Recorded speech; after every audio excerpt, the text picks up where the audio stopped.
My name is Fran, and I've been married for a little over a year. I've worked hard to gain my mother-in-law's approval, but it seems all my efforts were wasted. The reason is simple. One day, she came up to me and said something shocking. I'm returning you to your parents. I was stunned, but before I knew it, my mother-in-law was driving me to my parents' house. Luckily, my parents live close by, only a few minutes away by car. When we arrived, my mother-in-law shouted out of the car, "Hey, come on out." Inside, I heard a thump as my dad quickly came to the door. "How can I help you?" he asked politely, with a smile. "I'm sorry," my mother-in-law replied, "but I need to talk to you." My dad invited her inside, but she refused, saying, "We can talk here. I'm only here to give your useless daughter back." Useless daughter? My dad's face turned serious as he looked at her, clearly upset. "What do you mean by useless?" he asked. "Exactly what I said," my mother-in-law snapped. "Your daughter makes only $5,500 a month. She's not helpful around the house, a defective wife."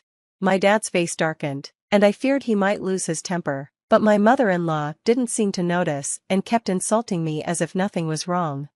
"She's useless around the house and barely makes any money. We're returning her to you," she said. Just then, my mom stepped outside, curious about the noise. My mother-in-law ignored her, saying only to my dad, "I'm returning her, so it's your responsibility to take her back." My dad looked at my mom, and they exchanged a silent look. Then he turned to my in-laws and said, "Fine, if you're returning her, we'll take responsibility." "That's right," my mother-in-law declared, "take responsibility." "Well, that means closing the company," my dad said calmly. My mother-in-law's eyes went wide. "Wait, what? Closing what company?" "The family business," my dad said firmly. "Since you're making us take responsibility for our daughter, we'll handle things our way." I watched my dad, knowing how serious he was. When he made a promise, he always followed through, no matter how hard it was. I knew he'd keep his word, especially when it came to me, because he's always been devoted to me. His devotion started in my childhood. I was very weak and sickly, getting fevers and needing to stay in bed often. Sometimes, I'd be too sick to go to school for weeks, so my mom would stay by my side, and my dad would be too worried to work. This happened often, and I think it made my parents even more protective of me. Even though I was frail, my parents did their best to make me happy. They filled my room with books, video games, and other things to keep me occupied. My older brother was even a bit jealous of all the attention and gifts I got. I was the only one in the family who got so many things to keep me entertained. My favorite was my dad's old laptop, which he used for work. Since it was second-hand, it might not have been the best for a regular user, but as an elementary school kid, it was perfect. I could draw, play games, and even go online to explore the world. Spending most of my time in bed, the computer opened up a whole new world to me. There was so much out there that I'd never seen before. I thought, maybe I can make my own world here. It's a memory that still makes me smile. That's how my interest in computers began. At first, I just drew simple pictures, but soon I got into computer graphics and was fascinated by 3D designs. I kept learning and improving my skills until I eventually became a graphic designer. Even though I was physically weak, I realized that I could do this kind of work from home. After high school, I started working as a graphic designer from my bedroom, but at first, it was tough. I was self-taught, had no specialized training, and didn't know how to find clients. My health made it hard to work a regular job, so I had to take on projects that I could handle at my own pace. I spent countless hours researching online, putting in effort day after day. Over time, people began to notice my work. Some clients would return or introduce me to new clients, and my work gradually started feeling like a real job. 5 years passed, and as my work became more popular, I felt a huge sense of relief. Around that time, my dad came to me with a proposal. "Would you like to create an ad for a construction company?" The offer surprised me. My dad owns a small construction company that used to focus on building new houses, but now mainly handles home remodeling. The company is small, just my dad, mom, and brother, but it's well known in the neighborhood. "Are you sure you want me to do it? Will I get paid?" I asked. "I'm not asking just because you're my daughter. I believe you have a great eye for advertising," he said. I felt proud to be recognized for my design skills, but more than that, I felt truly accepted. I created an ad that was printed in the local newspaper, and I also built a simple website for the company and posted the ad there. We weren't known outside the area, but locals started noticing. Some would even say, "I saw your ad. It's really nice." Hearing that made me so happy. Later, the ad was turned into a poster, which was displayed at the company's entrance and on bulletin boards maintained by the local community association. I felt proud and thrilled that I could finally support myself and live independently. My posters had become popular in the community, and people began talking about me. Did you know the daughter of the construction company is a designer? She even makes ads for her family's business. These kinds of comments spread, and before long, locals started asking for my help.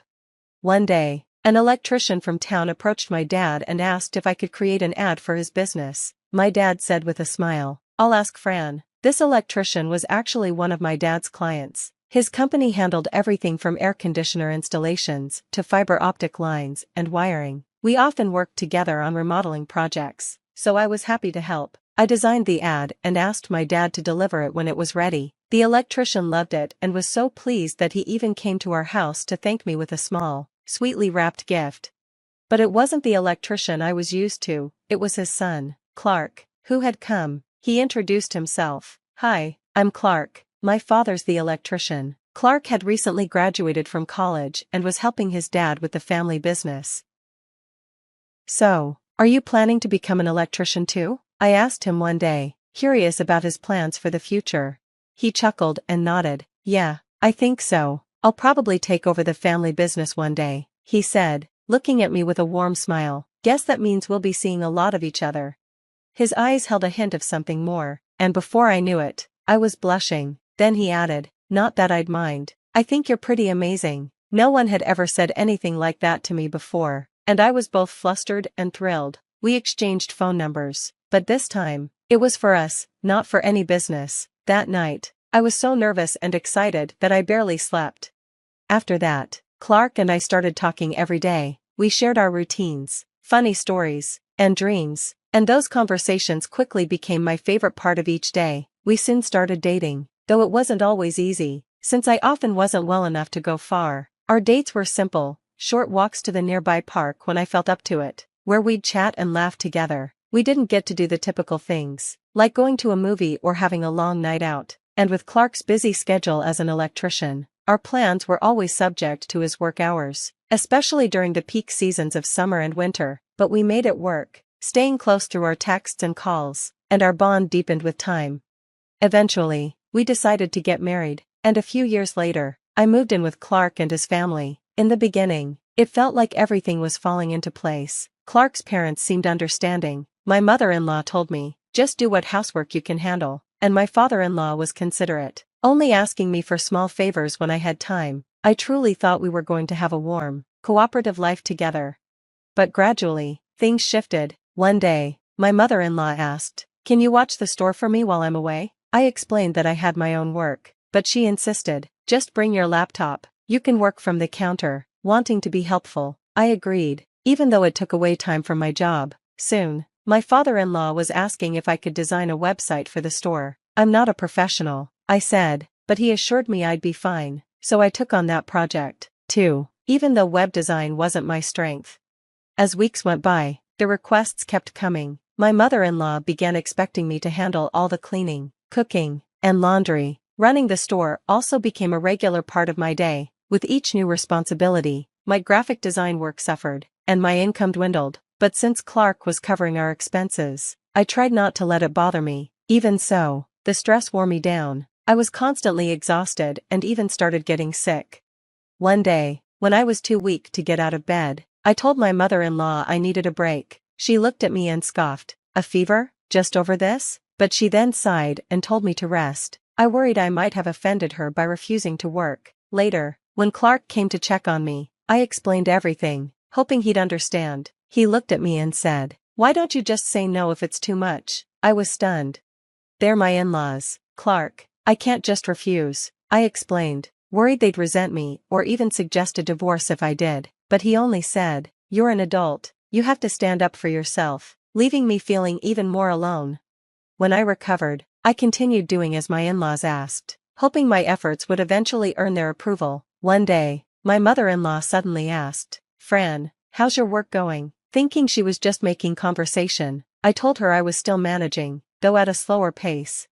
She then asked, "How much are you making right now?" I felt uncomfortable. Wasn't that a private question? But she explained, with prices going up, it'd help if you could contribute a bit to household expenses. I was shocked, as their business seemed to be thriving, but not wanting to cause trouble. I hesitantly said, I'm only making around $500 a month since I'm handling most of the housework.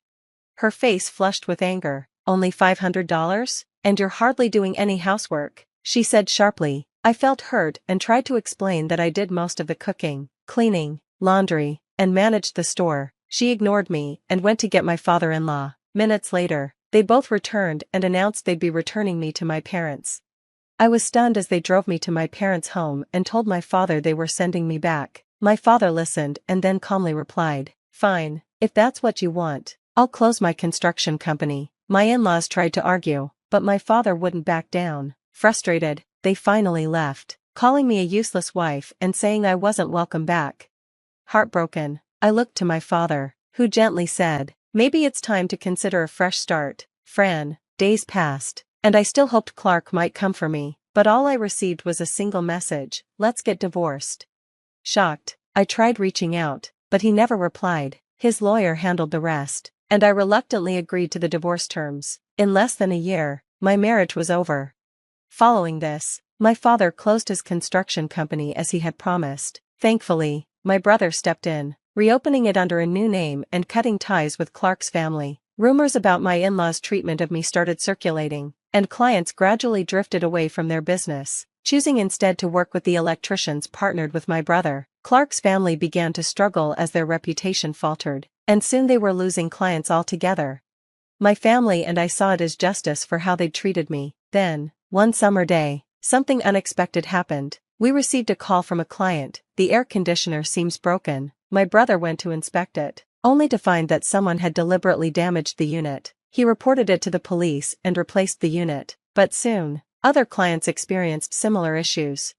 Eventually, my brother provided clients with video intercoms to monitor the situation. Within days, footage captured the culprits, Clark's parents, who confessed to sabotaging the air conditioners in order to create more work for their business. Their actions backfired, leading to their arrest and the collapse of their business.